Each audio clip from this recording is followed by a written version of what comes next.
भारत और पाकिस्तान के बीच युद्ध भले ही खत्म हो गया हो, लेकिन दोनों देशों के बीच अभी भी गहमागहमी बनी हुई है।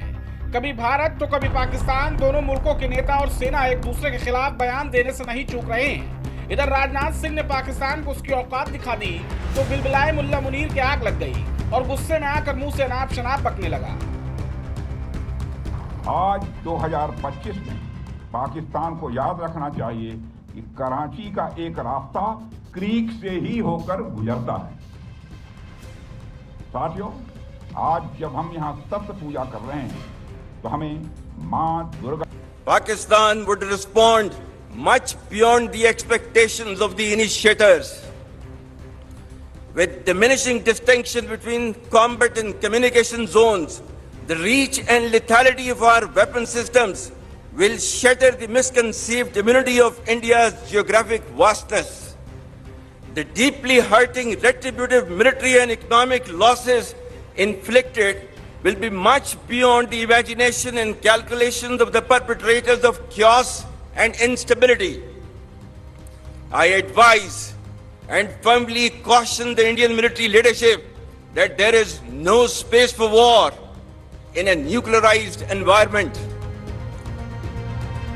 पहलगाम के हमले के बाद भले ही ऑपरेशन सिंदूर रुक गया हो, लेकिन भारत अभी भी पाक का युद्ध के मैदान में दांत खट्टे करने का मादा रखता है। ऑपरेशन सिंदूर के वक्त पाक की तरफ से कई बार परमाणु बम के हमले की धमकी दी गई। इधर पाक जवाब दे रहा था तो दूसरी तरफ भारत भी उसकी औकात याद दिला रहा था। लेकिन इन सब के बीच अमेरिका की खुफिया एजेंसी के CIA के पूर्व अधिकारी जॉन किरियाकू ने कुछ ऐसा खुलासा कर दिया जिससे पाक के कई साल पुराने जख्म ताजा हो गए हैं।